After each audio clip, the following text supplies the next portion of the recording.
Ribuan warga tumpah ruah menyaksikan iring-iringan kirap bendera merah putih dan teks proklamasi yang dimulai dari Monas menuju Bandara Halim Perdana Kusuma, Jakarta.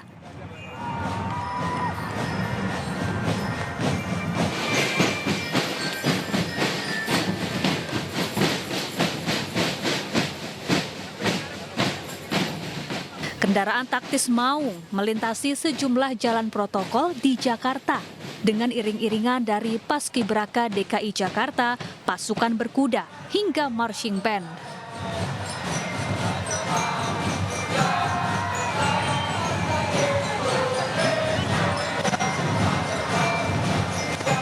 Warga antusias menyaksikan momentum istimewa ini. Sebab ini merupakan kirap bendera terpanjang sepanjang sejarah untuk upacara peringatan Hari Ulang Tahun Kemerdekaan Republik Indonesia perdana di Ibu Kota Nusantara, Kalimantan Timur.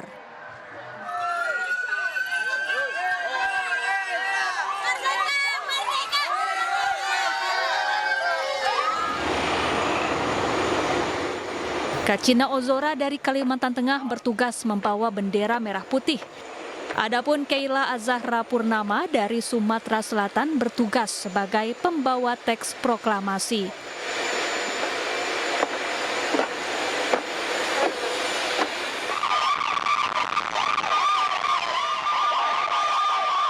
Setibanya di Balikpapan, Kalimantan Timur, warga setempat juga ramai dan antusias menyaksikan iring-iringan bendera menuju Istana Garuda di Ibu Kota Nusantara. Tim Liputan iNews melaporkan. Berita pilihan iNews sore bersama saya Aldi Hawari yang akan menyampaikan informasi menarik dan terbaru selama 1,5 jam ke depan. Pemirsa, setelah melalui perjalanan panjang dari Jakarta menuju Kalimantan, duplikat bendera pusaka dan juga teks proklamasi telah tiba di IKN Kalimantan Timur.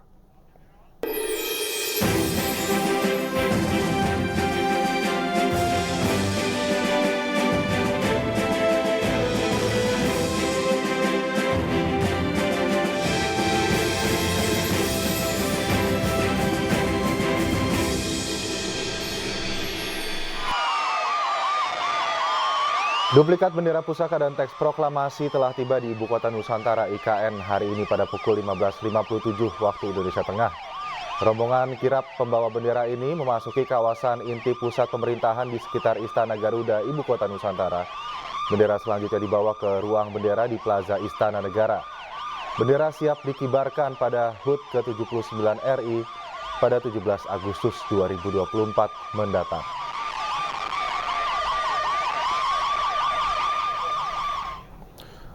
Sebelumnya, duplikat bendera pusaka dan teks proklamasi ini tiba di Bandara Internasional Sultan Haji Muhammad Sulaiman, Sepinggan, Balikpapan, Kalimantan Timur, pukul 12.55 WITA. Kedatangan pesawat Boeing TNI AU disambut tim Paskibra dengan sikap sempurna dan pemuda-pemudi berpakaian adat serta bentangan karpet merah. Duplikat bendera merah putih dibawa oleh Purna Paskibraka 2023 Kacina Ozora dari Kalimantan Tengah. Sementara teks proklamasi dibawa oleh Keila Azahra Purnama dari Sumatera Selatan. Keduanya kemudian menaiki kendaraan taktis menuju ke Istana Negara di IKN. Rombongan kirap mendapat sambutan meriah dari warga Balikpapan yang menyaksikan dari pinggir jalan. Perjalanan menuju IKN memakan waktu kurang lebih 3 jam lamanya.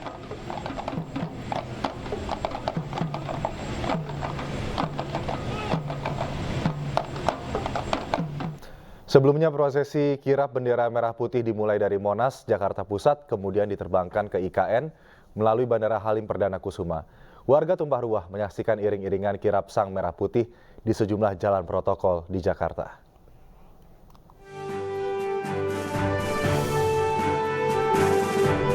Proses kirap bendera merah putih dan teks proklamasi dimulai dari Monas, Jakarta Pusat.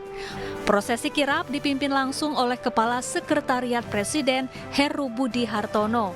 Heru Budi menyerahkan duplikat bendera merah putih dan teks proklamasi yang ada di ruang kemerdekaan Monas kepada tim Purna Paskibraka 2023. Jalan.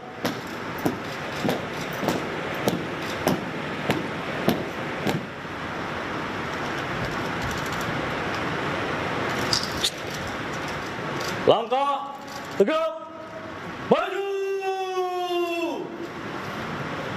jalan.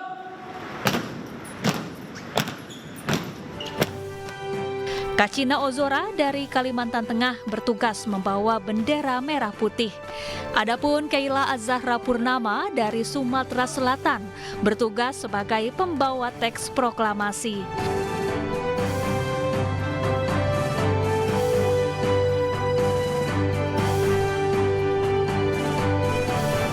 Keduanya lalu menaiki kendaraan taktis maung dengan iring-iringan dari Paskibraka DKI Jakarta, pasukan berkuda hingga marching band menuju Bandara Halim Perdana Kusuma, Jakarta Timur. Dan ini adalah kali pertama prosesi kirap bendera merah putih dan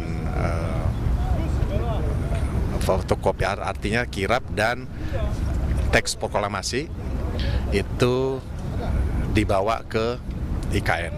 Ini adalah rangkaian dari bagian dari 17 Agustus merayakan detik-detik proklamasi, dan tumnya adalah tata upacara militer itu adalah di Kalimantan, di IKN.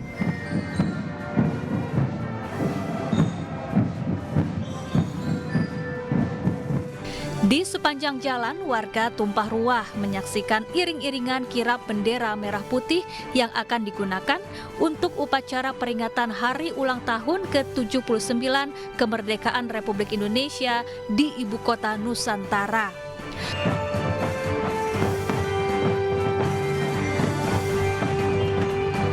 Kemudian bendera dan teks proklamasi diterbangkan ke Balikpapan, Kalimantan Timur. Tim Liputan iNews melaporkan. Pemirsa, untuk pertama kali dalam sejarah perayaan upacara kemerdekaan Republik diadakan di dua tempat di Jakarta dan IKN. Warga antusias mengiringi pemberangkatan duplikat bendera pusaka dan juga teks proklamasi. Untuk membahas terkait dengan sejarah ini, kita akan langsung bergabung dengan sejarawan dan juga Dewan Pakar Komite Memori Kolektif Bangsa Arsip Nasional Republik Indonesia. Ada Kang Asep Kambali. Selamat sore Kang Asep, apa kabar? Selamat sore Mas Aldi. Oke, ini langsung saja momen bersejarah nampaknya untuk Indonesia di HUT ke-79 RI kali ini. Apa yang bisa Anda lihat dari konvoi bendera pusaka, pemindahannya dari Jakarta ke IKN? Apa yang harus dicermati dan juga dipahami oleh masyarakat? Ya, ada beberapa hal yang memang sejatinya dalam proses merayakan kemerdekaan itu adalah kita harus flashback, ya, kembali menggali, menggali sejarah. Jadi mempelajari sejarah dan menggali nilai dari sejarah itu sendiri. Nah, kalau boleh jujur, kirap ini sebenarnya tidak ada dalam sejarah. Jadi kirap ini adalah ritual atau prosesi yang baru. Justru saya mengatakan ini bukan sejarah, tapi ini adalah proses penciptaan sejarah. Jadi Pak Jokowi dengan memindahkan ibu kota dari Jakarta ke IKN, ini adalah proses penciptaan sejarah. Jadi Pak Jokowi adalah history maker, dan ritualnya ini adalah bagaimana kita menciptakan satu prosesi yang akan menjadi sejarah di masa depan gitu. Nah, yang menarik adalah bahwa pemindahan bendera pusaka dan teks proklamasi dari Monas ke IKN ini adalah catatan sejarah tersendiri untuk masa depan, tetapi juga perlu dicermati beberapa hal, misalnya bahwa Monas itu sendiri memiliki nilai sebagai perekat daripada bangsa Indonesia, dan satu hal yang belum tercapai adalah bahwa sebenarnya saat ini kita selalu melihat Monas adalah identik dengan Jakarta. Monas adalah milik DKI Jakarta. Nah, ini yang salah kaprah. Menurut pendiri bangsa Bung Karno, Monas ini adalah milik bangsa. Oleh sebab itu, sejatinya memang Monas dikelola oleh seluruh bangsa Indonesia. Ada perwakilan kabupaten kota, itu mimpinya Bung Karno, disimpan di Monas. Nah, kemudian juga orang selalu mengira bahwa ideolog atau inisiator daripada Monas adalah Bung Karno. Salah kaprah. Jadi yang mendesain itu adalah Bung Karno bersama Sudarsono dan Silaban, tetapi yang menginisiasi berdirinya Tugu Nasional atau TUNAS dulu adalah Sarwoko Martokusumo. Nah, beliaulah yang kemudian ditunjuk oleh Bung Karno jadi Ketua Panitia Pembangunan Tugu Nasional yang tahun 61 berubah namanya menjadi Monumen Nasional. Nah, Bung Karno tahun 61 mengisyaratkan dengan SK Presiden bahwa bendera pusaka harus disimpan di Monas yang sampai hari ini belum terlaksana ya. Selama ini kita menyimpan bendera itu di Istana Merdeka, ketika akan dikirap dan ini kirap ini kan sejarahnya diciptakan oleh Pak Jokowi nih, Presiden Indonesia yang 2 periode Iya, ini. betul. Beliaulah yang memulai kirap bendera pusaka dari Monas ke Istana Merdeka gitu kan. Nah, ini proses pembuatan sejarah. Sebelumnya tidak ada tuh kirap-kirap seperti ini, dan memang karena alasan keamanan ya, keselamatan daripada bendera pusaka dan teks proklamasi, maka tidak disimpan di Monas karena ruang perenungan ya yang menjadi ruang kemerdekaan itu Oke. sejatinya memang menyimpan bendera pusaka itu sendiri begitu. Iya, Kang Asep, pemaknaan pengejawantahan ya dari pemindahan bendera kirap itu sendiri dari Monas kemudian ke Istana Garuda di IKN, begitu kan, bendera pusaka yang sakral menyimpan banyak sejarah Ya. bangsa, dikibarkan bertahun-tahun setiap hari kemerdekaan Indonesia.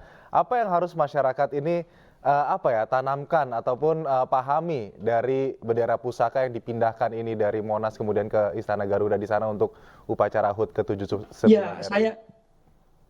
Mas Aldi, betul bahwa ini adalah momentum bersejarah. Artinya ini adalah proses penciptaan sejarah dalam konteks kehidupan berbangsa dan bernegara kita. Nah, yang harus kita cermati, pahami bahwa ini tidak bisa kita maknai hanya IKN dan Jakarta. Ini harus kita maknai seluruh bangsa dan IKN. Artinya dulu Pak Jokowi ketika pencanangan IKN gitu ya di Istana Garuda sana, di titik nolnya Pak Jokowi menanamkan ya tanah dan air dari berbagai wilayah yang ada di Indonesia. Itu kan satu simbol bahwa IKN adalah milik bangsa, tidak hanya milik Kalimantan Timur, tapi milik bangsa. Nah, kirap bendera ini sejatinya memang diikuti oleh seluruh bangsa, tapi kelihatannya nih hanya Jakarta dan IKN gitu ya. Jadi tidak representatif. Makanya masukan saya nih, saya perhatikan dari awal, semestinya nih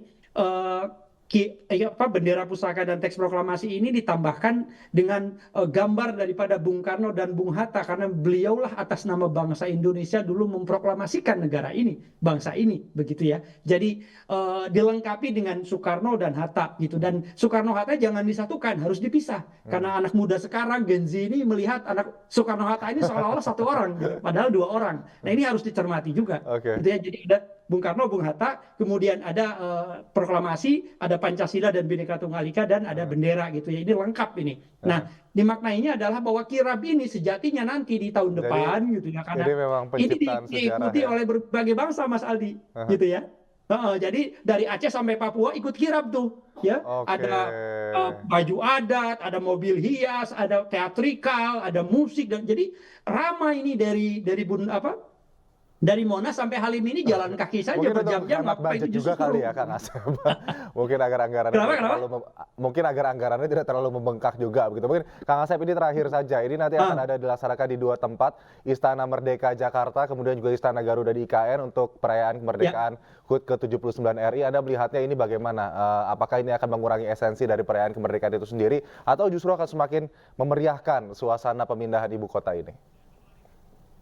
Ya, saya kira memang keseimbangan kosmos ya, kosmologi kebangsaan kita ini memang kita harus melihat bahwa ada pertimbangan ekologis, ada pertimbangan geologis, ya ada pertimbangan sosial, termasuk historis, politis, dan lain sebagainya.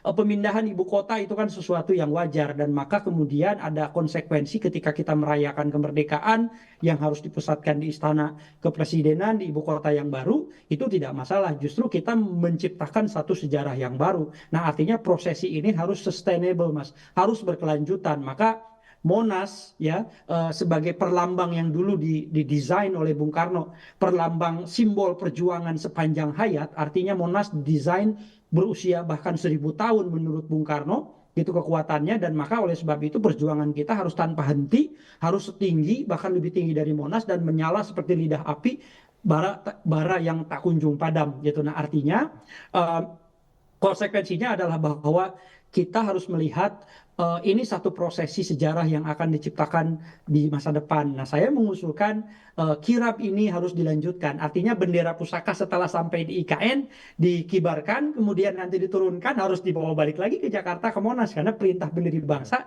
harus disimpan di Monas. Jadi tahun depan dikirap lagi, seperti itu ya. Artinya maknanya adalah bahwa ada hubungan sejarah ya antara IKN dan Jakarta gitu, dan Jakarta sebagai cikal bakal tempat dideklarasikannya, diproklamasikannya bangsa dan negara Indonesia gitu. Baik, Kak Jadi tidak terputus Asep, sejarahnya. kembali semoga ini kirap yang dilakukan pada hari ini dan juga nanti upacara kemerdekaan benar-benar bisa membawa energi yang baik begitu, transfer energi dari ibu kota Jakarta Amin. kemudian ke IKN dan juga masyarakat bisa dengan sukacita gegap gempita ya nanti merayakan kemerdekaan di dua Betul. tempat, Jakarta dan juga IKN. Terima kasih Kang Asep kembali sejarah. Merdeka Mas Ali. Merdeka sudah Terima kasih. bergabung bersama kami. Selamat sore Kang Asep. Pemirsa, pembangunan infrastruktur di Ibu Kota Nusantara terus dikebut terutama di kawasan Istana Negara. Ibu Kota Nusantara pasalnya, Presiden Joko Widodo akan menggelar upacara HUT ke-79 Republik Indonesia pada 17 Agustus 2024.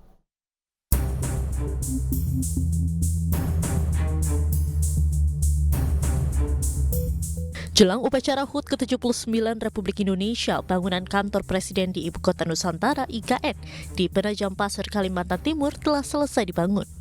Pembangunan infrastruktur lain di Istana Negara IKN pun terus dikebut berdasarkan data Kementerian PUPR per 7 Agustus 2024.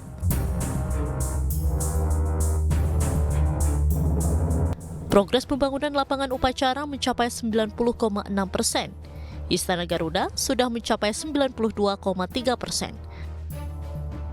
Sekretariat Presiden dan bangunan pendukung mencapai 95%. Kementerian Sekretariat Negara mencapai 86,6%. Kementerian Koordinator 1 mencapai 85,1%. Kementerian Koordinator 2 mencapai 49,2%. Kementerian Koordinator 3 telah mencapai 88,4%, Kementerian Koordinator 4 mencapai 91,8%, dan Sumbu Kebangsaan tahap 1 atau Plaza Seremoni sudah mencapai 100%. Sementara pembangunan perumahan yang ada di IKN terdiri dari Rusun Pas Pampres yang terdiri dari 9 tower sudah mencapai 61,2%. Rusun BIN dan Polri terdiri dari 7 tower mencapai 79,8%. Rusun ASN 1 sebanyak 9 tower mencapai 69,2%.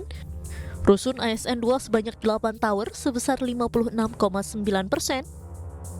Rusun ASN 3 6 tower progresnya 61%, dan Rusun ASN 4 dengan 8 tower telah mencapai 78,8%. Sedangkan untuk infrastruktur dasar air baku dan air minum telah diberdirikan reservoir induk, instalasi pengolahan air, intake sepaku, dan bendungan sepaku Semoy. Dikebutnya infrastruktur pembangunan membuat mobilitas tinggi arus kendaraan pengangkut material proyek pembangunan IKN yang menyebabkan kemacetan. Selain macet, permasalahan lain yang terjadi yakni kondisi jalan berdebu dan semakin parah jika kawasan IKN hujan. Praktis, badan jalan berlumpur. Di tiap rute yang akan kita lewati nanti akan kita pasang anggota, anggota terutama di pertigaan-pertigaan dengan harapan ataupun maksud apabila ada permasalahan kemacetan, anggota ini bisa langsung mengurangi. Sementara itu, guna memastikan keamanan dan kelancaran arus lalu lintas di Ibu Kota Nusantara pada 17 Agustus mendatang, Direktorat Lalu Lintas Polda Kaltim mempersiapkan rekayasa jalan. Dari Penajam Pasir Utara, Kalimantan Timur, Mukmin Aziz, iNews melaporkan. Kembali di iNews Sore dan masih bersama saya Aldi Hawari. Tidak hanya di Jakarta, pemirsa, antusias warga saat proses kirap bendera pusaka Indonesia di Balikpapan, Kalimantan Timur juga ramai. Warga berdiri di pinggir jalan yang dilalui iringan pembawa bendera sambil melambaikan tangan.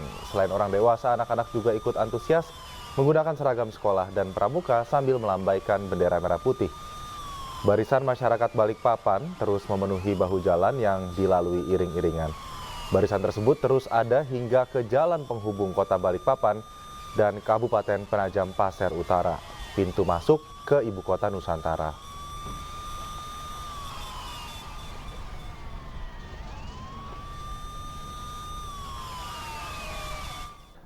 Sementara itu, ribuan penonton antusias menyaksikan kirap bendera pusaka dan naskah proklamasi tiba di Monas. Mereka bahkan tampil dengan kostum adat sekaligus memberi warna pada keberagaman suku dan budaya.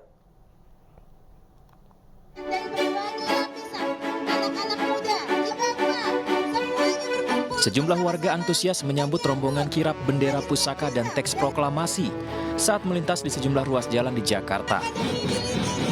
Mereka adalah para perantau yang mengadu nasib di Jakarta, rela meluangkan waktu untuk menonton secara langsung prosesi kirap dari Monas hingga IKN. Mereka bahkan sengaja mengenakan pakaian adat daerah masing-masing untuk meramaikan, sekaligus menunjukkan bentuk keberagaman dalam Bhinneka Tunggal Ika. Ibaratnya ini hijrah gitu, kayak bendera merah putih kita dari sini nanti akan dilaksanakan di IKN. Jadi ini luar biasa. Ini momen yang bersejarah ya, khususnya teman-teman kami dari semua provinsi kan hadir ini ya untuk menyaksikan pelepasan ini. Ini perisai, ini tarian keperkasaan ini membela. Jadi kita tadi mengawal bendera ya, Abang, semua untuk menuju ke IKN dengan alat-alat marching band. Ya, ini adalah pakaian ciri khas dari suku Dayak Kalimantan Timur terutama ini, ya. Walaupun kita Kalimantan Barat ada, Kalimantan yang lain juga ada di sini. Mereka berharap agar pembangunan IKN dapat segera terselesaikan karena menjadi hadiah terbesar bagi bangsa Indonesia. Dari Jakarta, Salam Rahmat, Yudi Permana, iNews melaporkan. Pemirsa, sebuah kebanggaan bagi kota Balikpapan, Kalimantan Timur karena menyambut replika bendera pusaka dan teks proklamasi yang akan dikibarkan di Ibu Kota Nusantara. Seperti yang dirasakan dua siswi SMA di Balikpapan yang juga turut menyambut langsung bendera pusaka dan teks proklamasi.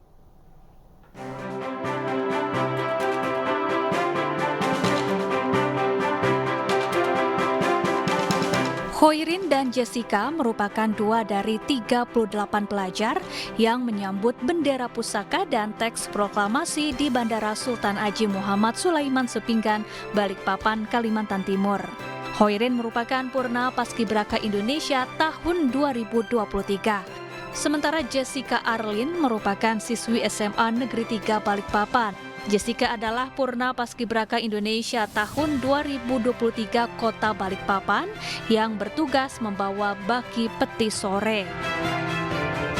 Khairin dan Jessica turut mengawal bendera dan teks proklamasi itu menuju Ibu Kota Nusantara. Bangga pada diri saya sendiri dan juga untuk sekolah, keluarga, dan terutama untuk Kota Balikpapan karena menjadi tempat membawa bendera pusaka yang akan dikibarkan nanti di IKN yang akan dilaksanakan pada tanggal 10 Agustus nanti. Tentunya awalnya nggak nyangka banget karena di pikiran kami tim Paskibraka Kota Balikpapan mungkin tidak akan berkontribusi karena bagi kami mungkin yang akan diajak kontribusi itu merupakan Paskibraka nasional, tetapi dapat info dari kakak-kakak atas ternyata Paskibraka Kota Balikpapan juga dilibatkan. Latihan demi latihan serta doa-doa pun terus digencarkan oleh keduanya untuk kesuksesan momentum bersejarah tersebut. Dari Balikpapan, Kalimantan Timur, Mukmin Aziz, iNews melaporkan. Petugas pembawa baki yang membawa sang merah putih dalam kirap dari Monas ke Ibu Kota Nusantara atau IKN berjumlah 4 orang. Keempat orang tersebut adalah pembawa baki saat upacara 17-an di Istana tahun 2023 lalu.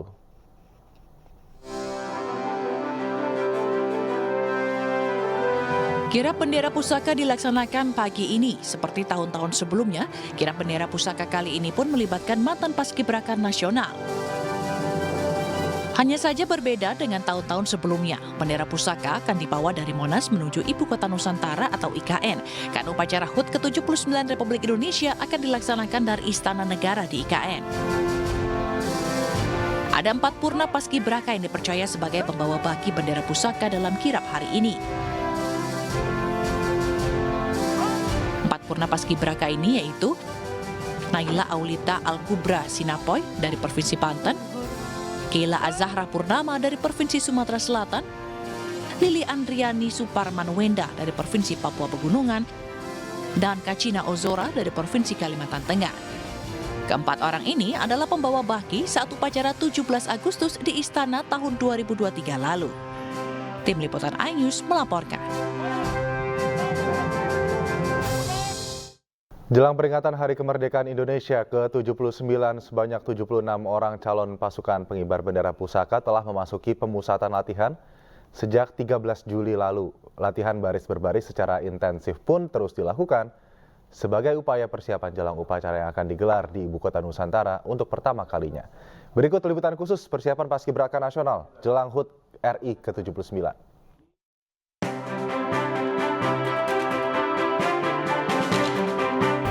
Pemirsa, 76 putra-putri terbaik dari 38 provinsi di Indonesia sudah terpilih dan mereka akan menjadi pasukan Paskibraka yang mengukir sejarah, yaitu pertama kalinya diadakan pengibaran bendera merah putih di Ibu Kota Nusantara. Saya akan mengajak Anda untuk melihat seperti apa proses latihan dan persiapan mereka menjelang pengibaran bendera merah putih di HUT RI ke-79. Mereka sedang mengalami latihan yang berada di Taman Wiladatika, Cibubur, Jawa Barat. Mari ikuti saya.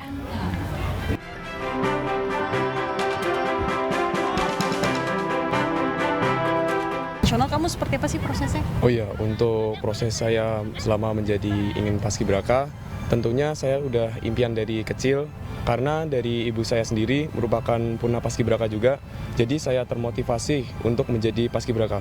Pertama, dulu pengennya cuma di kota, tetapi jadi untuk seleksi di kota saya berusaha semaksimal mungkin agar bisa menjadi lebih tingkat tinggi dari orang tua saya. Dan alhamdulillah ketika di kota saya dipilih menjadi seorang kota paskibraka untuk seleksi di provinsi. Kali itu hanya dipilih sepasang dan alhamdulillah di provinsi juga terpilih menjadi peringkat pertama dan kemudian dikirim untuk verifikasi ke tingkat pusat. Pak, mungkin di dalam persiapan menuju IKN ini, apa saja yang berbeda Pak tahun ini dibanding dengan tahun sebelumnya? Apakah ada persiapan fisik yang lebih dalam atau mereka ada persiapan-persiapan tertentu, misalnya baris berbarisnya agak berbeda atau seperti apa Pak? Kalau baris berbarisnya tetap sama ya, cuma fisik kita lebih tingkatkan lagi karena menurut informasi di Nusantara cuacanya lebih panas. Jadi kita tiap siang, pagi siang kita larikan mereka supaya saat menghadapi situasi alam di sana mereka sudah siap. Paskibraka 2024 sejatinya akan mengukir sejarah, di mana 76 siswa-siswi terpilih dari seluruh Indonesia menjadi pasukan pengibar bendera merah putih pertama di Istana Garuda. Mereka akan mengibarkan langsung di Ibu Kota Baru Nusantara 17 Agustus mendatang. Dari Jakarta, Tim Liputan iNews melaporkan. Kebakaran menghanguskan 7 tempat usaha warga di Penjaringan, Jakarta Utara. Diduga kebakaran ini disebabkan akibat korsleting listrik, di mana kerugiannya diprediksi mencapai miliaran rupiah.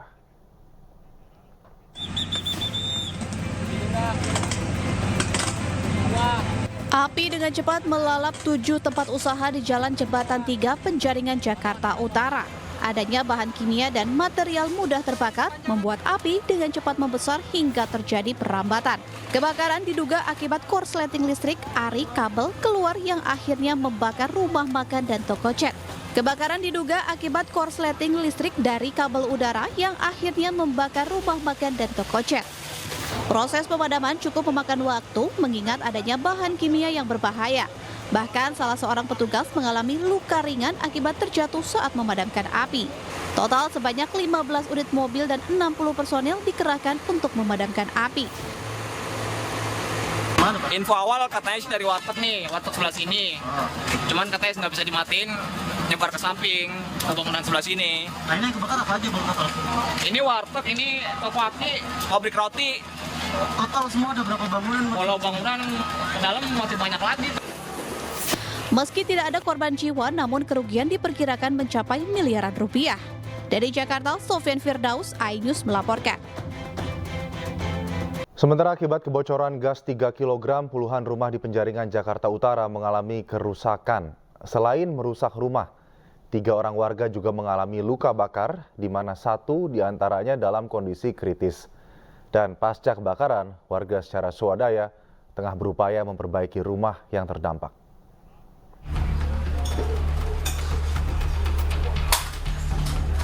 Rumah berlantai 2 di Jalan Kartajaya 4, Penjaringan, Jakarta Utara hancur akibat ledakan gas tabung LPG 3 kg. Selain rumah ini, sejumlah rumah warga lain yang berdekatan turut mengalami kerusakan parah akibat dampak ledakan yang menyebabkan atap rusak dan tembok rumah yang nyaris roboh. 21 rumah warga rusak akibat ledakan yang disebabkan kebocoran pada gas 3 kg ini. Ledakan juga menyebabkan 3 warga mengalami luka-luka, 1 diantaranya mengalami luka bakar hingga 45% dan kini dalam kondisi kritis di rumah sakit. Sebelum ledakan, warga sudah mencium bau gas yang bocor. Yang dia punya itu habis, pinjam ke sebelah, ke sini, ke seberang, bukan sebelah ya, seberang. Nah, kata yang seberang, ibu jangan nyalain dulu karena asap masih ada, karena gas itu yang dicopot itu yang pertama lupa. Nah, mungkin entah nggak ngedengar, entah bagaimana itu si ibu langsung nyalain kompor. Disitulah kejadian ngebeleduk. Warga secara swadaya tengah berupaya memperbaiki rumah yang terdampak. Untuk sementara, pengurus RT RW membuat tenda untuk tempat tinggal sementara bagi para warga yang rumahnya tak bisa ditempati akibat insiden ini. Dari Jakarta, Sofyan Firdaus, iNews melaporkan. Pemirsa, mantan terpidana kasus Vina Sakatatal menjalani sumpah pocong untuk menguatkan keyakinannya bahwa dirinya tidak bersalah. Sumpah pocong digelar di Cirebon, Jawa Barat dengan disaksikan warga setempat dan tanpa kehadiran Ibtu Rudiana.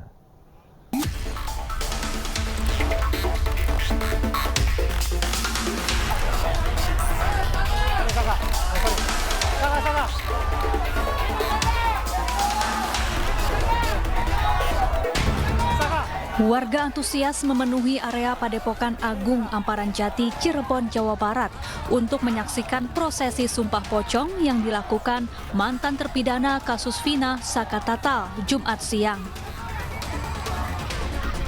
Didampingi tim kuasa hukumnya, Sakatatal memasuki area Padepokan lalu berbaring di atas kain kafan yang telah ditaburi bunga. Saka juga sempat dimandikan terlebih dahulu. Kemudian Saka bersumpah bahwa ia tidak terlibat dalam kasus kematian Vina dan Eki. Ya alhamdulillah lega. Jadi dari dulu Saka tuh sebenarnya kesel tuh, banyak orang yang menyudutkan bahwa Saka ini pelakunya. Saka tuh harus ngomong kayak gimana sih buat semua orang tuh percaya bahwa Saka ini tidak pernah melakukan apa yang dituduhkan. Nggak ada cara lain selain sumpah pocong. Dan keluarga semua mendukung ya Saka? Keluarga alhamdulillah mendukung. Ya, yang hadir di 2016, saya yakin Sakatatal dan 7 terpidana lainnya nggak pernah melakukan pembunuhan. Nggak pernah melakukan. Saya meyakini itu kecelakaan. Bapak Kapolri ada anak kecil dulu 15 tahun. Sekarang sudah dewasa, dia umur 23 tahun. Dia mencari keadilan sampai segininya.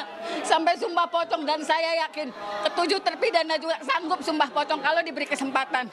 Saya yakin ya Allah sampai segininya, anak Indonesia sampai segininya nyari keadilan ya Allah. Sementara itu, ayah Eki, Ibtu Rudiana, tidak hadir dalam prosesi sumpah pocong. Menurut kuasa hukumnya, Rudiana tak punya kapasitas untuk menghadiri sumpah pocong. Apalagi sumpah pocong tidak akan memengaruhi proses hukum yang sedang berjalan. Karena itu merupakan upaya-upaya yang dilakukan oleh teman-teman baik litigasi maupun non-litigasi. Akan tetapi kalau memang saya ditanya pendapat terkait dengan sumpah pocong, karena memang hal tersebut tidak diatur di dalam ketentuan hukum acara pidana, saya tidak akan membahas itu karena saya tidak ada menemukan pasal apapun di dalam KUHP mengatur terkait dengan sumpah pocong tersebut. Jadi silahkan saja dan itu sah-sah saja gitu loh. Itu kita hormati dan kita hargai. Seperti itu, Mbak. Baik, Bang Pitrat, tadi kenapa Ibtu Rudiana tidak hadir memenuhi undangan untuk melaksanakan sumpah pocong? Ya, yang pertama untuk menghadiri itu kapasitasnya apa dan tidak menghadiri juga kapasitasnya apa. Karena lembaga yang berwenang dalam mengadili suatu perkara adalah kepolisian, kejaksaan, dan pengadilan. Sebelumnya, Ibtu Rudiana menyatakan tidak terlibat dalam kematian Vina dan Eki, serta menyangkal segala tudingan miring terhadap dirinya. Tim Liputan iNews melaporkan.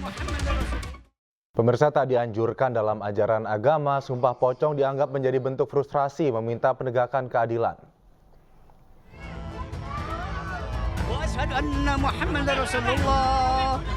Saka Tatal menjalani prosesi sumpah pocong di Padepokan Agung Amparan Jati, Desa Lurah, Kabupaten Cirebon, Jawa Barat. Prosesi sumpah ini dilakukan menjawab tantangan bahwa Saka Tatal sama sekali tidak berbohong dan tidak terlibat di kasus Vina meskipun telah menjalani hukuman sebagai terpidana. Melihat fenomena ini, Ustadz Zaki Mirza tidak menampik bahwa sumpah pocong menjadi budaya di Indonesia dan rata-rata dilakukan Muslim. Namun sumpah pocong lebih baik dihindari karena dalam agama Islam ada konsep sumpah muhabalah, sumpah dengan niat karena Allah. Dalam agama kita, secara konteks agama, bersumpah yang paling tinggi itu adalah mubahalah ya. Di mana biasanya untuk urusan-urusan yang tidak bisa dibuktikan secara logis, dibuktikan secara konkret, atau tidak ada bukti-bukti yang otentik, maka berlakulah sumpah mubahalah, di mana di situ ada saksi dan langsung Allah Subhanahu wa Ta'ala yang menjadi saksi kan gitu. Nah sebenarnya sumpah pocong ini dalam agama kita konsepnya sama dengan mubahalah. Tapi karena ada akulturasi budaya yang sampai sekarang pun tidak ada literasi yang akurat, yang pasti, yang fix, berasal dari zaman kerajaan apa, itu yang tidak bisa dipastikan. Sementara itu, menurut Wakil Sekjen Majelis Ulama Indonesia, Ihsan Abdullah, menyatakan tradisi sumpah pocong merupakan salah satu bentuk keputusasaan dalam memperoleh keadilan di Republik ini. Ini kan sebetulnya bentuk keputusasaan ya dari masyarakat bagaimana menembus dinding-dinding keadilan yang sedemikian rupa sehingga masyarakat mendekati frustasi. Nah, ini saya kira penegakan carut-marut penegakan hukum di Indonesia yang tentu saja menjadi perhatian kita semua, bagaimana hukum bisa ditegakkan. Nah, bentuk lain dari cara memperoleh keadilan karena merasa tidak bersalah tetapi terus disangkakan, tentu ada banyak yang dilakukan oleh masyarakat. Di antaranya adalah ya melakukan sumpah pocong ini. Padahal di dalam agama Islam tentu ya tidak ada yang namanya sumpah pocong. Lantas, apakah sumpah pocong ini bisa memastikan bahwa Saka Tatal sama sekali tak berbohong? Jika demikian, lantas siapa yang berbohong? Tim Liputan iNews melaporkan. Pocong ini adalah kearifan lokal yang sudah biasa kalau menemui jalan buntu di kampung-kampung ini ya dengan sebuah pocong. Makanya masyarakat juga sangat antusias sekali untuk menyaksikan semua pocong tersebut. Lain dengan halnya istilahnya sebuah jabatan atau istilahnya apapun yang di pengadilan kan nggak ada yang lihat. Tapi kalau sebuah pocong begini, masyarakat itu sangat antusias. Antusias? Iya, untuk melihat prosesi daripada sebuah pocong ini. Ya, dampaknya sebetulnya saya ingin tanya. Pemirsa, turnamen sepak bola dalam rangka memeriahkan HUT Kemerdekaan RI di Kecamatan Supa, Kabupaten Pinrang, Sulawesi Selatan berakhir ricuh. Supporter dan pemain dari kedua tim baku hantam di dalam lapangan.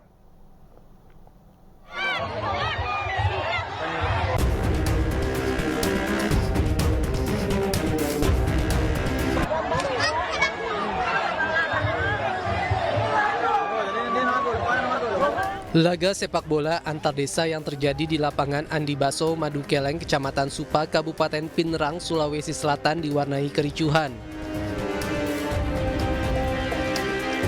Kericuhan terjadi saat pembukaan turnamen sepak bola antar desa yang digelar oleh pemerintahan Kecamatan Supa, Kabupaten Pinrang dalam memeriahkan HUT Kemerdekaan Republik Indonesia. Insiden bermula dari pemain salah satu tim melayangkan protes kepada wasit. Namun karena terprovokasi, kedua supporter tim berhamburan masuk ke dalam lapangan hingga kericuhan baku hantam tidak dapat dihindarkan. Kericuhan segera dihentikan oleh petugas yang berjaga. Petugas pun terpaksa melepaskan tembakan peringatan untuk meredam aksi kericuhan. Sejumlah orang yang diduga menjadi provokator juga turut diamankan.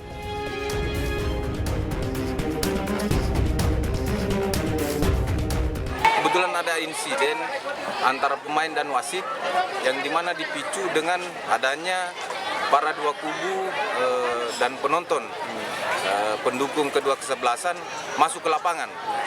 Kemudian karena dengan massa yang begitu banyak, kami tidak tahu yang mana kubunya yang mana, akhirnya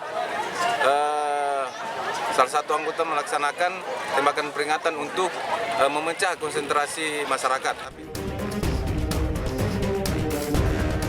Agar tidak kembali membuat kericuhan, turnamen sepak bola antar desa ini untuk sementara dihentikan oleh panitia. Pasangan suami istri yang salah satunya merupakan mantan Bupati Jemberana, Bali ditemukan tewas bersama istri di rumahnya. Tewasnya kedua korban tersebut diketahui oleh sang anak saat tak bisa menghubungi kedua korban.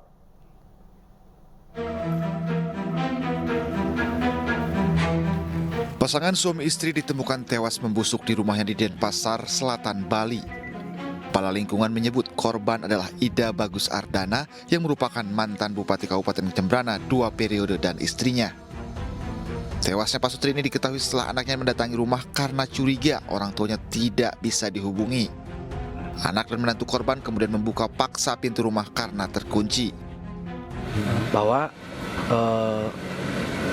bapaknya ini ada, tapi staf saya ngasih tahu dia mantan bupati. Saya kan masa ya cuma mediasi kan, saya mediasi aja ke sini untuk masalah namanya masalah lingkungannya kan harus saya atasi kan. Pihak keluarga belum mengetahui penyebab pasti kematian korban. Keluarga masih menunggu hasil otopsi dari polisi. Masih dititip ya? Di Rumah Sakit Sanglah. Rencananya hari ini diotopsi. Kemudian perkembangan selanjutnya kami belum tahu bagaimana tindak lanjut daripada itu. Nah, kita baru akan tahu setelah mendapat laporan resmi dari kepolisian hasil pemeriksaan dari polisi ke otopsi dan lain sebagainya. Untuk mengetahui penyebab kematian korban, polisi telah melakukan olah tempat kejadian perkara. Aparat kepolisian dari Polsek Denpasar juga menurunkan tim Inafis dan telah mengamankan sejumlah barang bukti dari lokasi kejadian. Dari Denpasar, Bali, Indira Ari, iNews melaporkan. Gara-gara menegur orang yang membuang puntung rokok sembarangan, seorang warga di SPBU di Sidoarjo, Jawa Timur dikeroyok, akibatnya korban luka-luka dan para pelaku melarikan diri.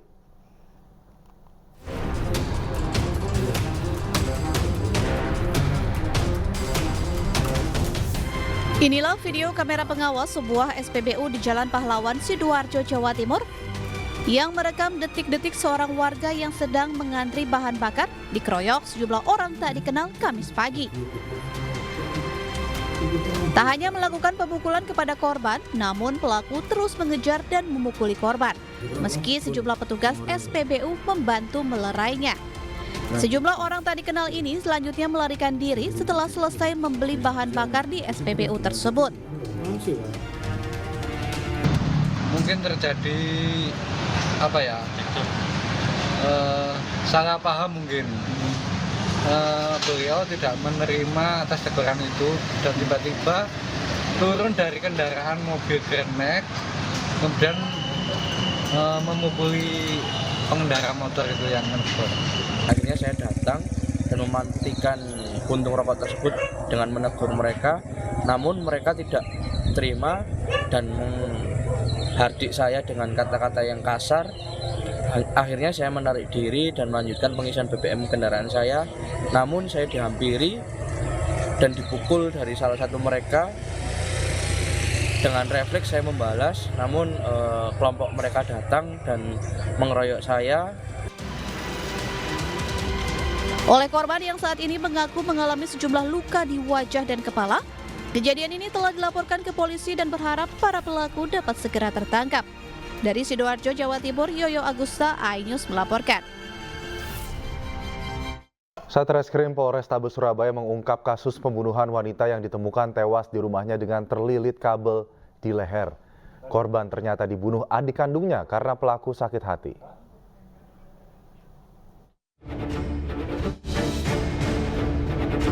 Satreskrim Polrestabes Surabaya mengungkap kasus kematian Sandra, wanita 30 tahun yang meninggal secara tidak wajar dengan leher terlilit kabel di rumahnya di Jalan Darmo Indah, Surabaya, Jawa Timur. Hasil penyelidikan tersangka dan olah TKP serta hasil otopsi tim dokter forensik, diketahui pelaku berinisial PN 25 tahun melakukan penganiayaan terhadap korban yang merupakan kakak kandungnya hingga tewas. Usai korban tak bernyawa, pelaku merekayasa tewasnya korban dengan meletakkan korban di tangga rumahnya, lalu melilit leher korban dengan kabel agar terlihat korban meninggal akibat bunuh diri. Motif pembunuhan karena pelaku dendam dan sakit hati terhadap korban yang sering mengumbar aib pelaku dan selalu ikut campur dengan permasalahan pelaku hingga membuat pelaku malu. Karena ada permasalahan di kantor tersangka yang kemudian diklarifikasi oleh pihak kantor tersangka ke kakak korban. Di situ kakak korban malah seolah-olah menjelek-jelekkan dan memberitahu rumah yang baru, alamat yang baru, dan juga tempat pekerjaan dia yang baru dan keluarganya. Nah, dari situ dari pihak perusahaan mengklarifikasi dan mencari tersangka ke adik korban nomor 3 di tempat pekerjaannya. Di situ adik korban merasa malu, kemudian menyampaikan kepada tersangka, dan dari situ dia mencoba mengklarifikasi ke kakaknya yang sudah lama tidak berkomunikasi. Di situ kakaknya kaget karena pagi-pagi dia datang, akhirnya terjadi cekcok lagi hingga terjadi menghilangkan nyawa korban itu. Sebelumnya, seorang gadis cantik di Surabaya, Jawa Timur ditemukan tewas dengan lilitan kabel USB di lehernya di Jalan Darmo Indah Selatan, Surabaya, Jawa Timur. Petugas yang datang ke lokasi sempat mengira korban tewas karena bunuh diri. Namun setelah penyelidikan, wanita tersebut merupakan korban pembunuhan. Kurang dari 24 jam, polisi berhasil menangkap pelaku pembunuhan yang merupakan adik kandungnya. Anda kembali di iNews Sore pemirsa, kali ini bersama saya Syafaati Suryo. Pemirsa, sinyal kuat Partai Keadilan Sejahtera bergabung dengan Koalisi Indonesia Maju semakin terlihat. Seolah ini membuka opsi meninggalkan Anies Baswedan di Pilkada Jakarta 2024. Sebelumnya PKS telah memberikan batas waktu kepada Anies Baswedan untuk mencari rekan koalisi pada Pilkada Jakarta 2024. Namun tak kunjung ada rekan koalisi sehingga Anies dan PKS terancam gagal berkontestasi pada Pilkada Jakarta, padahal PKS merupakan partai pemenang Pilkada 2024 dengan hanya butuh 4 kursi untuk mengusung calonnya sendiri. Wacana ini disebutkan di dalam musyawarah Majelis Syuro ke-11 di kantor DPP PKS Jakarta Selatan. Sekarang kita mendalami komunikasi di opsi yang kedua. Lebih mendalami opsi kedua ini dengan pimpinan Koalisi Indonesia Maju. Kami menghormati keputusan masing-masing partai. Nasdem tentu memiliki proses mekanisme internal dalam mengambil keputusan. Tentu di dalam politik ketika kita bicara tentang perahu, tiket, maka kita membutuhkan surat rekomendasi yang tertulis. Dan dalam kerangka kerja 25 Juni sampai 4 Agustus, SK yang kita dapatkan hanya SK dari PKS. Inilah yang kemudian PKS memilih untuk mendalami. Sementara itu, Sekjen PDI Perjuangan Hasto Kristianto menyebut telah menyiapkan sejumlah nama untuk maju dalam kontestasi Pilkada Jakarta 2024. Ia mengatakan nama-nama tersebut masih dalam proses penggodokan.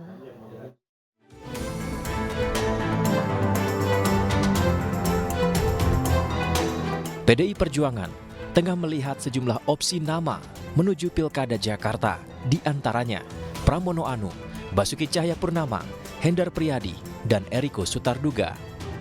PDIP saat ini melakukan proses penggodokan hingga ada sosok yang dapat diterima dan menyatukan partai politik.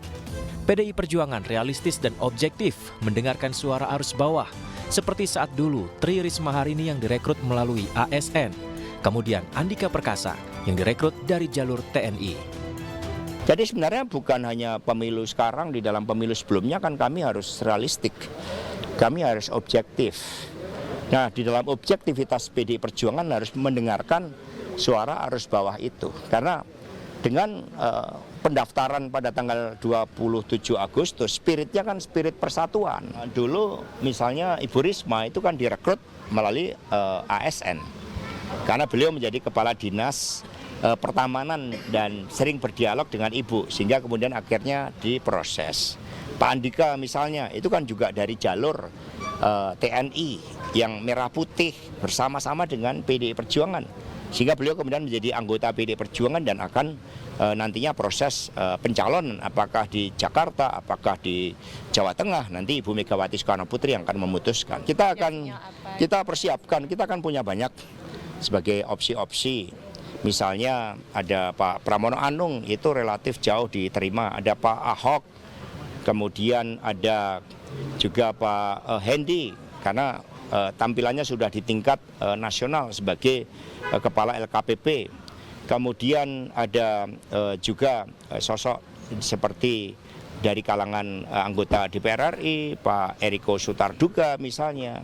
Jika kami tidak kehilangan stok pemimpin. Komunikasi politik dibangun PDI Perjuangan dengan sejumlah partai lainnya menjelang Pilkada Jakarta. Dari Bogor, Jawa Barat, Indra Setiabudi, iNews melaporkan. Pemirsa, sebagai bentuk apresiasi atas kinerja dan pencapaian memimpin daerah, iNews Media Group menggelar Pemimpin Daerah Awards 2024. Salah satu penerima penghargaan adalah Bupati Ogan Komering Ulu Timur, Lanosin. Bapak Lanosin atau yang mewakili, kami mohon untuk naik ke atas panggung.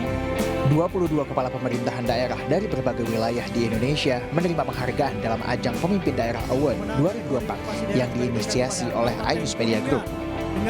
Acara ini diselenggarakan sebagai bentuk apresiasi tinggi kepada sejumlah kepala daerah atas inovasi dan kontribusi besar bagi daerahnya. 22 instansi dan lembaga pemerintah berhasil meraih predikat pemenang dalam beberapa kategori. Salah satunya Bupati Ogan Komering Ulu Timur, Lanosin. Terima kasih. Ia meraih penghargaan dalam kategori inisiatif budidaya perikanan terintegrasi. Daerahnya berhasil memproduksi budidaya ikan patin sebanyak 43.000 ton per tahun yang merupakan terbanyak untuk skala nasional. Ya, hari ini tentang masalah produksi ikan di kabupaten saya, budidaya ikan patin terbanyak secara nasional, plus minus di 43.000 ton per tahun. Alhamdulillah syukur kami dari MNC mendapatkan penyemangat, dan ini mudah-mudahan bisa menambah motivasi masyarakat Kabupaten Ogan Timur untuk lebih giat lagi. Melalui penghargaan Pemimpin Daerah Award 2024 ini, diharapkan para tokoh pemimpin daerah dapat semakin inovatif dan berkontribusi besar, khususnya bagi daerahnya masing-masing. Dari Jakarta, Muharlin, iNews melaporkan.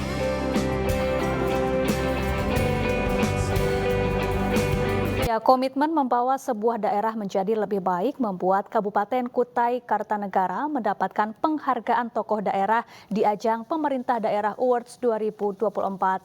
Memajukan UMKM di Kabupaten Kutai Kartanegara menjadi fokus utama untuk mengedepankan inovasi daerah.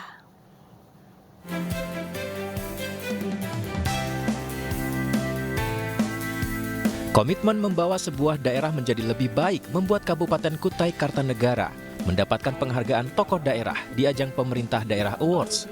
Selain itu, melayani masyarakat sebagai fokus utama juga jadi penentu kemenangan Kabupaten Kutai Kartanegara mendapat penghargaan. Puluhan ribu pelaku UMKM telah dibantu oleh pemerintah Kabupaten Kutai Kartanegara, juga menjadi komitmen memajukan UMKM di daerah ini. Beberapa fasilitas seperti program tukar kredit idaman yang diberikan bagi para pelaku UMKM yang ingin mengambil modal menjadi salah satu upaya pemajuan UMKM. Nah, ini terkait dengan UMKM yang ada di Kutai Kartanegara, bahwa hari ini kami berkomitmen untuk mengembangkan sektor UMKM, pedagang kecil yang ada di Kutai Kartanegara, mulai dari hulu sampai hilirnya. Hari ini ada 66.000 pelaku UMKM di Kutai Kartanegara, dan alhamdulillah puluhan ribu sudah kami bantukan, baik itu perbantuan berupa peralatan mesin, peralatan produksi, ataupun rombong jualan, dan juga yang tak kalah penting adalah program Kukar Kredit Idaman yang sudah kami tawarkan kepada seluruh pelaku UMKM tanpa agunan, tanpa bunga 0% untuk seluruh pelaku UMKM yang mau ngambil modal ke bank daerah yang ada di Provinsi Kalimantan Timur, khususnya di Kabupaten Kutai Kartanegara. Dan ini menjadi motivasi kami semua untuk terus meningkatkan UMKM lokal yang ada di Kutai Kartanegara, minimal bisa bersaing di kancah nasional dan bisa menunjukkan bahwa Kutai Kartanegara juga punya kekayaan dari sumber ekonomi kreatif yang ada di Republik Indonesia. Memajukan daerah melalui peningkatan UMKM menjadi komitmen utama bagi Kabupaten Kutai Kartanegara. Dari Jakarta, Jessica Winoto, Eri Nugraha, iNews melaporkan.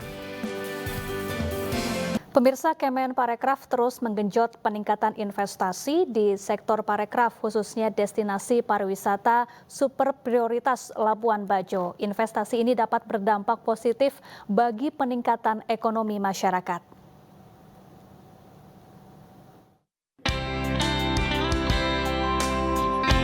Menparekraf Sandiaga Uno menggelar pertemuan dengan 20 investor tanah air terkait rencana pengembangan pariwisata berbasis green tourism atau pariwisata berkelanjutan di Labuan Bajo. Realisasi investasi asing di Labuan Bajo pada tahun 2023 mencapai 20,27 juta dolar dan investasi dalam negeri mencapai 14,48 juta dolar AS. Sementara pada kuartal pertama tahun 2024, nilai investasi di Labuan Bajo sudah mencapai 570 miliar rupiah. Realisasi investasi juga dibuktikan dengan diresmikannya pembangunan Iger Hill, flagship store Parapuar, dan Iger Coffee di kawasan wisata Parapuar, Labuan Bajo. Ini komitmen yang kami sangat hargai. Terima kasih Iger. Dan akhirnya hari ini setelah melalui beberapa tahapan, mudah-mudahan ke depan Iger akan memberikan kebermanfaatan dengan konsep keberlanjutan. Titip kepada Iger terus melibatkan masyarakat Labuan Bajo. Kita berharap dengan adanya Iger di sini kita bisa memberikan sebuah transfer knowledge terhadap masyarakat di sekitar kita. Di mana pastinya kita akan menghadirkan tim inti dulu, ya kan? Mungkin sementara mungkin 50%. Lagi kita rekrut dan secara bertahap kita akan kembangkan. Di Labuan Bajo, Sandiaga juga melihat langsung beragam produk ekraf dalam pameran apresiasi kreasi Indonesia Labuan Bajo 2024 yang digelar di Plaza Marina.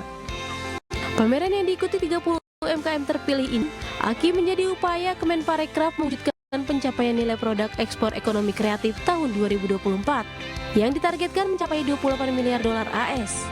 Dari Kabupaten Manggarai Barat NTT, Yosep Mario Antognoni, iNews melaporkan.